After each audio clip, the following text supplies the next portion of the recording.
Attaque du Hamas contre Israël, ce que l'on sait de la situation des otages détenus par le groupe palestinien.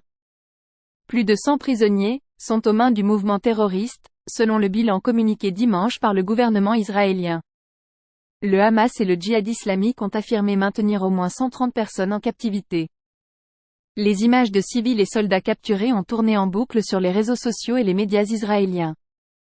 Après avoir lancé une offensive meurtrière, samedi 7 octobre, depuis la bande de Gaza, le mouvement islamiste palestinien du Hamas assure détenir 100 otages, tandis qu'une trentaine d'autres seraient aux mains du djihad islamique. De son côté, le gouvernement israélien a déploré, dimanche, plus de 100 prisonniers, parmi ces au moins 130 Israéliens capturés, affirment le Hamas et le djihad islamique. Les commandos de la brigade Al-Qassam, branche armée du Hamas, ont infiltré de nombreux villages israéliens autour de la bande de Gaza, samedi. Les combats au sol ont fait de nombreux morts, alors que des soldats et des civils israéliens ont été capturés en nombre.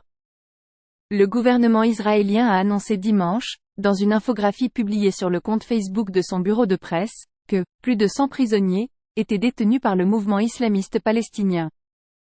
7 Français portés disparus, des otages de différentes nationalités.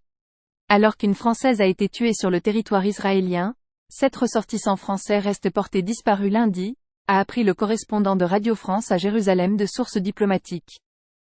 Le ministère des Affaires étrangères cherchait dimanche à clarifier la situation de plusieurs ressortissants qui n'ont pu être localisés.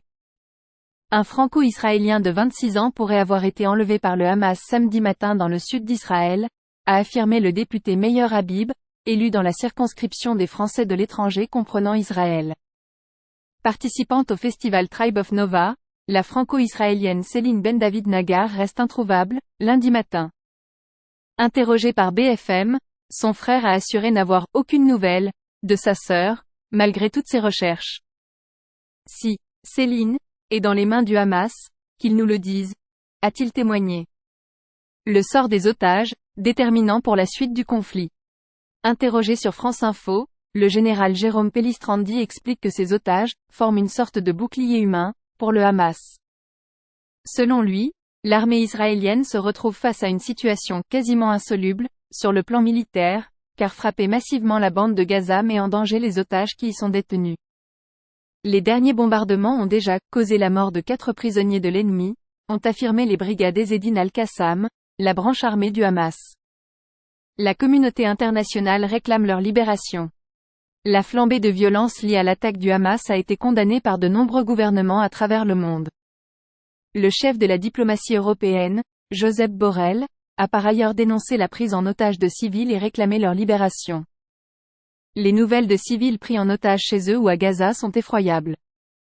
Cela va à l'encontre du droit international. Les otages doivent être libérés immédiatement, a-t-il déclaré. La première ministre italienne, Giorgia Meloni, qui s'est entretenue avec son homologue israélien Benyamin Netanyahou, a également adressé sa solidarité aux familles des victimes, aux otages et aux blessés.